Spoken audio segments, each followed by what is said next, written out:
ખાસ કરીને આપણે ચર્ચા કરીએ, આપણી સાથે જોડાઈ રહ્યા છે फाडाना executive committee member Pinkesh Gulati sir, good afternoon sir, स्वागत है आपका शो पर। और सबसे पहले सर पूछना चाहेंगे ओवरऑल, जैसे फेस्टिवल की और अभी हम आगे बढ़ते जा रहे हैं, नवरात्रि में हमने एक डिमांड देखी थी, तो ओवरऑल एक सेटअप सीज़न का आप कैसे देख रहे हैं? डिमांड टिल नाउ अगर ग्रोथ के फ्रंट पर बात करें तो PV segment, 2 wheeler, 3 wheeler, commercial vehicle, overall आप क्या व्यू शेयर करना चाहेंगे ऑन डिमांड फ्रंट? नमस्कार, धन्यवाद मुझे इस शो में बुलाने के लिए। डिमांड ट्रेंड बहुत अच्छी चल रही है। नो डाउट अभी हम फेस्टिवल के पहले ही चरण को क्रॉस किया है, जो नवरात्र का पीरियड है। लेकिन अगर हम ओवरऑल की बात करें, जो उम्मीद हमें इस फेस्टिवल से थी, वो बहुत ही अच्छी है। और जो पिछले 3-4 महीने, मई से अगर हम सितंबर तक देखें, उतनी अच्छी हमें ग्रोथ या पॉजिटिव न्यूज़ नहीं मिल रही थी। लेकिन अक्टूबर का जो नवरात्र से स्टार्ट हुआ है, ये बहुत ही अच्छा बीता है। और अगर हम इसको कंपैरिजन करें पिछले नवरात्र के सिमिलर डेज से इस डेज में, तो ओवरऑल ऑटो इंडस्ट्री लगभग 10% ग्रोथ पे है, जो एक बहुत अच्छा इंडिकेशन है। और अभी हमारा मेजर जो फेस्टिव का पॉइंट है, दिवाली और धनतेरस वाला, वो आगे आने वाला है। तो ये 10% की जो ग्रोथ टोटल ऑटो में आ रही है, ये क्लियर दर्शाता है और इंडिकेशन देता है कि हम आगे और ग्रोथ की तरफ बढ़ेंगे।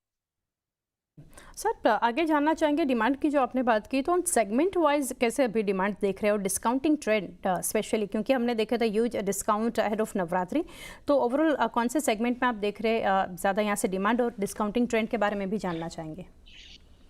देखिए, ओवरऑल हर ही काउंटर में इस समय इंक्वायरी और बुकिंग में बहुत अच्छी ग्रोथ आई हुई है। लेकिन अगर हम पैक की बात करें, कैटेगरी वाइज रजिस्ट्रेशन की, जो हमारी सेल की बात करें, तो बेस्ट इस समय कैटेगरी 2 व्हीलर की है, जो ऑलरेडी ग्रोथ पे चल रही है इस कैलेंडर ईयर में। वो लगभग 12% प्लस की ग्रोथ पे है, अगर 9 के 9 दिन की बात करें नवरात्र के पिछले से इससे। वो इस समय द बेस्ट है। इसके अलावा सेकंड बेस्ट अपनी 3 व्हीलर कमर्शियल व्हीकल सेगमेंट है, जो कि लगभग 10% ग्रोथ पे चल रहा है। एंड फिर उसके बाद 3 व्हीलर सेगमेंट है, जो 9% पे है। और जो कार सेगमेंट का बहुत हम लोग हाइप रहता है, वो इस समय सिर्फ 5% ग्रोथ पे है। बट अगर मैं पिछले 4-5 महीने के आंकड़ों को देखूं, तो उस हिसाब से ये अभी तक की बेस्ट ग्रोथ है, अप्रैल को अगर मैं छोड़ दूं इस फाइनेंशियल ईयर में। और उम्मीद है कि ये जो फेस्टिव सीजन आगे आ रहा है, जो हमारा बैलेंस डेज है, देखिए अभी से तुरंत आगे सेल रेगुलर रहेगी। नवरात्र में 9 दिन अच्छे गए हैं, और धनतेरस तक भी एक अच्छी सेल चलेगी। और धनतेरस दिवाली का जो ये 5 दिन मिलेगा, वो भी एक अच्छी सेल होगा। तो मुझे उम्मीद है कि ये जो पैसेंजर व्हीकल अभी सबसे कम आंकड़ों में 5% है, ये भी आगे ग्रोथ पे जाएगा। हो सकता है ये 8 से 10% की ग्रोथ पे चला जाएगा, जो सबको expectation. Okay sir. Gulati sir, आगे जानना चाहेंगे, इन्वेंट्री लेवल के ऊपर अपडेट लेना चाहेंगे। अगर आप रफ नंबर्स शेयर कर सके, इट विल बी हेल्पफुल। नवंबर में हम देखेंगे वेडिंग, नवरात्रि की आपने बात की, अभी दिवाली भी आएगी, और नवंबर में वेडिंग सीजन, दिसंबर तक एक फेस्टिव सीजन हम देखेंगे। तो ओवरऑल अगर आप कंपेयर करें विथ लास्ट 12 मंथ्स, कैसे देख रहे हैं यहाँ से कुछ इम्प्रूवमेंट इन इन्वेंट्री लेवल्स? देखिए, इन्वेंट्री लेवल अगर मैं 1 अक्टूबर की बात करूं, तो इस समय सबसे ज्यादा थे, जैसे एफएडीए ने पहले भी वो किया था, लगभग 80-85 दिन के इन्वेंट्री लेवल से हमने स्टार्ट किया था। हम हर साल एक अच्छी इन्वेंट्री पे फेस्टिव सीजन में एंटर करना चाहते हैं। कोई भी डीलर चाहेगा कि लगभग 2 महीने का स्टॉक हमारे पास हो। तो एक एवरेज 55-60 दिन का स्टॉक हम उम्मीद करते हैं कि फेस्टिव के पहले होना चाहिए। लेकिन इस बार जो पिछले 4-5 महीने में कठिनाइयां आई हैं, उसकी वजह से फेस्टिव की एंट्री कुछ 90 दिन से आई है, अराउंड 90 दिन से आई है। नवरात्र का जो ट्रेंड दिखा रहा है, और आगे की जो हमें इंक्वायरी और बुकिंग की ट्रेंड दिखा रहा है, उस हिसाब से हमको लगता है कि पक्का हम इन्वेंट्री इम्प्रूव होगी हमारी। लेकिन अब ये जो 90 दिन से स्टार्ट हुई है, ये हमारी जो एवरेज इन्वेंट्री जो हम चाहते हैं हो 21 से 25 दिन, उस तक नहीं पहुंचेगी। मुझे उम्मीद है कि हम अक्टूबर एंड तक ये इन्वेंट्री कहीं हम 50-55 दिन, 60 दिन पे पहुंचेंगे।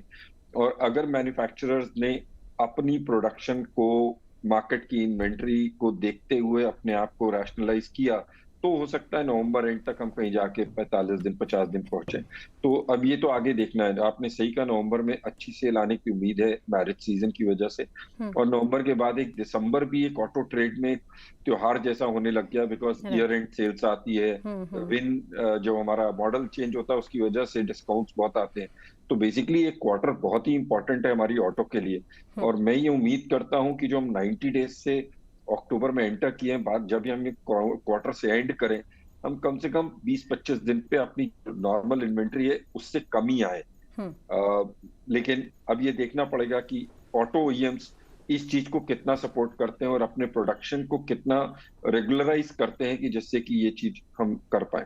Right sir. वेंकटेश सर, आगे जानना चाहेंगे कुछ करेक्टिव मेजर्स यहाँ से कुछ ऑटो कंपनी ले रही है यहाँ से suggested by FADA post September sales?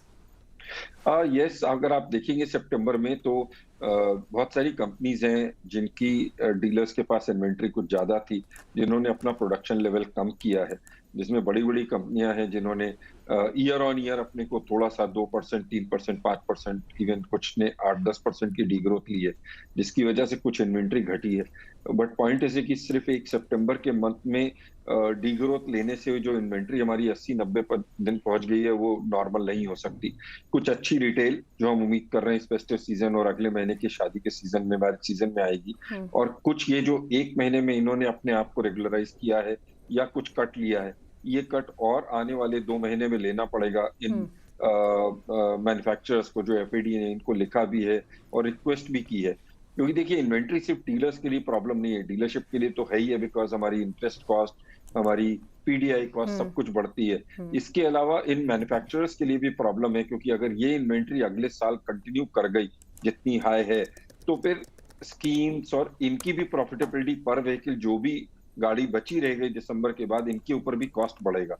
तो ये जुडिशियली इनको भी सोचना पड़ेगा कि मैं प्रोडक्शन इतना घटा पाऊं कि जितनी हमारी रिटेल बढ़ रही है, प्रोडक्शन घट के हम इन्वेंट्री लेवल एक रीजनेबल पे आ पाए, जो हमें उम्मीद है कि ये जरूर करेंगे। कुछ ओईएम शायद ना करे, लेकिन most of the OEM FADA के रिक्वेस्ट के बाद उस पर एक्शन ले रहे हैं। Couple of question sir. एक तो ये जानना चाहेंगे सर, कुछ रिस्क आप देख रहे हैं to FY25 estimates considering below than expected H1 numbers? नहीं, H1 थोड़ा सा चैलेंजिंग था। हमें उम्मीद भी थी कि H1 चैलेंजिंग रहेगा भी, बिकॉज अप्रैल के बाद कुछ ऑस्पिशियस डेट कम थे as compared to last year. और H2 हमें पहले से ही उम्मीद थी, नॉर्मली H2 H1 से ज्यादा ही होता है, और हमें इस बार भी उम्मीद है कि H2 ज्यादा अच्छा जाएगा। इस समय रिस्क कुछ नहीं लग रहा, क्योंकि ये क्वार्टर बहुत ही अच्छा जाना है जो अक्टूबर, नवंबर, दिसंबर का है। लेकिन आगे जो और हमारे एक्सटर्नल फैक्टर्स हैं, एज ऑफ नाउ तो सब पॉजिटिव है। और ये हमको देखना पड़ेगा कि जो हमारा H1 गया है, जो बहुत अच्छी figures specially in passenger vehicle नहीं रही। अगर आप देखें, टू व्हीलर H1 में बहुत अच्छा था, और H2 की हमें उम्मीद है कि पैसेंजर व्हीकल की ग्रोथ 5% प्लस रहेगी। तो हमारा जो एनुअल उसकी उम्मीद कर रहे हैं हम 7-8% पे पैसेंजर व्हीकल की ग्रोथ जानी चाहिए। ये as of now risk free लग रहा है, लेकिन एक्सटर्नल फैक्टर्स को बहुत कुछ कह पाना अभी बहुत मुश्किल होता है। Right sir. सर, लास्टली जानना चाहेंगे ओवरऑल सेक्टर को लेकर, नियर टर्म आउटलुक का क्या ऑटो सेक्टर को लेकर आप रख रहे हैं, और ग्रोथ कैसे आप देख रहे हैं? What growth do you think the sector will end for this financial year with? जी, ये सेक्टर की अगर मैं बात करूं, total auto industry, we are positive, because वो बात अलग है, कैटेगरी वाइज में भी डिफरेंट हो, मैन्युफैक्चरर वाइज डिफरेंट होगा, लेकिन overall sector will be positive. अगर मैं कैलेंडर ईयर की बात या फाइनेंशियल ईयर की बात करूं, we'll surely grow more than 10% year on year as a whole of the auto industry. But yes, two wheeler बहुत ज्यादा लीड लेगा इसमें, पैसेंजर कार थोड़ा कम होगा, एंड ट्रैक्टर में थोड़ा सा चैलेंज आएगा, बट बाकी सब में हम अच्छी ग्रोथ देख रहे हैं। और ओवरऑल तो इंडस्ट्री प्लस में रहेगी ही रहेगी, जैसा मैंने कहा। जी, करेक्ट सर। वेंकटेश सर, बहुत शुक्रिया सर, काफ़ी डिटेल्स आपने शेयर की। Thank you for connecting sir, and best wishes. Thank you very much. तो आ रही थे आप